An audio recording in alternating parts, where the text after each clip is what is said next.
Hello friends, this is Roxanne, and today, I'm going to recap the 6th and 7th episode of the anime called The Eminence in Shadow. Sherry thinks of what her father told her that they'll love at first sight.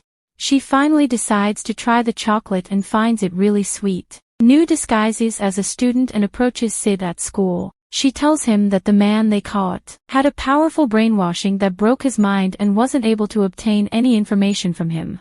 While Nu explains things, Sid is distracted and is thinking how Skell ended up signing him for a fencing tournament. Nu explains that they confirmed the presence of a named first child in the royal capital Rex. Nu says that first child are those who maintain their sense of self despite being one of the children. Sid states he needs some time to think and leaves. At the tournament, Claire easily wins her fight. Next up is the student council president Rose Oriana versus Sid. He decides to show his 48 techniques he mastered. As their fight starts, Sid lets himself get hit and coughs fake blood, showing his secret background character technique spinning drill fall bloody tornado. An unsightly defeat in the first round at the hands of an indisputable champion. The judge is about to give the win to Oriana but Sid stops him. He continues to coughs fake blood but wishes to continue as he has 47 other techniques to show off. Sid continues to get one-shotted but stands after each hit wanting the fight to continue. Oriana is surprised by his determination and decides to get serious. As she attacks, the judge jumps in and saves Sid, announcing the end of the fight and Oriana as winner.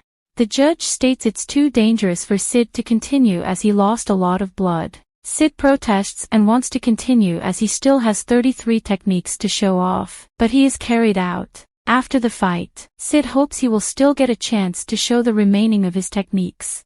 He is then approached by Sherry, who explains she watched his fight and he was incredible as he kept standing up. She then gives him cookies she baked as thanks and suggests they can start as friends. Sid isn't sure why she gave him cookies and what she means by starting as friends, but he accepts. She tells her father that they are going to be friends and he joins them. Sid recognizes him as an important person and notes that if he wishes to remain obscure as possible, he shouldn't be having a contact with him. After some small talk, he uses his injuries as an excuse to leave. Sherry is thinking about Sid and wonders if she should visit him since they are friends. She decides to go and talk with Alexia, who guesses that she is there to talk about the artifact, but Sherry denies it. Nervous, Sherry says she heard that Alexia is in a relationship with Sid and wonders if it's true. Alexia states they broke up, and in reality they weren't dating, but pretending to be a couple for specific reasons. Sherry gets quite happy to hear that,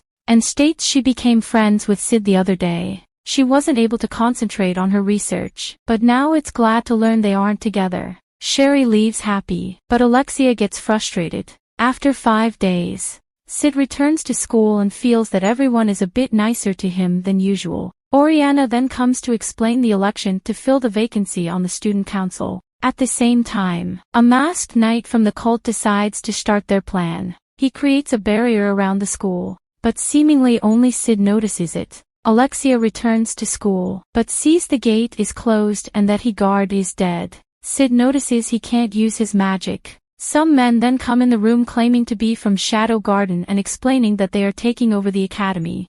Oriana decides to fight them, but realizes she can't use magic. The fake Shadow Garden members are able to use magic and one of them easily breaks Oriana's sword. He then attempts to kill her, but Sid rushes in and pushes her away, while taking the hit and then falls to the ground covered in blood.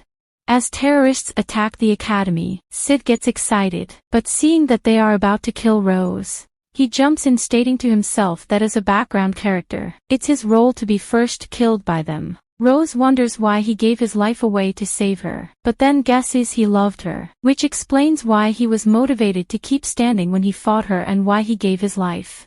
The terrorists then move all the students to the auditorium. Sid starts hitting his heart and as it starts beating again, he wakes up. He reveals it was his secret technique where he stops his heart for 10 minutes, but maintains regular blood flow to his brain. His magic is still obstructed but he can use it if he narrows it to threads. Rex enters Sherry's room. He states he is from Shadow Garden but then wonders if it was Shadow Guardian. He explains his job is to retrieve the artifact and once he is done, he is allowed to wreak as much havoc as he wants. Rex then sees the artifact in Sherry's hands, but as he attacks her, Glenn stops him. Rex is impressed he managed to do it without magic, and Rex explains it's easy when his opponent is weaker. While Glenn and Marco keep the terrorists busy, they let Sherry run away. Sid observes the movement of the terrorists and is quite excited about the whole situation. He is annoyed they were all black as they aren't doing it properly. He decides to show up at night and snipes quite a few of them, so that he makes his grand appearances easier. He notices a girl running and almost begging to be captured, and realizes she is Sherry. While she moves around, Sid ends up taking out several terrorists, saving her from being captured or detected.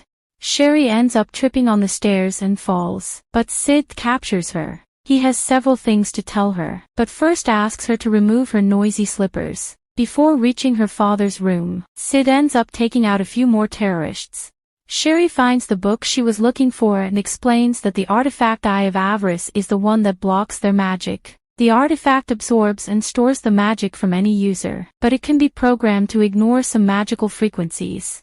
Sherry guesses it can absorb magical traces that are too small to detect or powerful spells that exceed its capacity. However, there isn't a human capable of doing the second. Once the artifact had absorbed all it could absorb, it will release all the stored energy at once.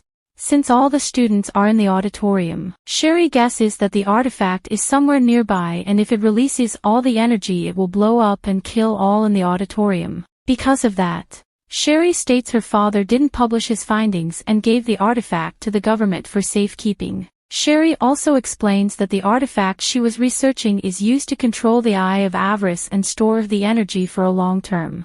Sherry plans on using the basements and reach the auditorium. Once she is close to the Eye of Avarice, she will activate this artifact and stop the Eye of Avarice from exploding. However, she left all her tools needed to fine-tune this artifact in her room.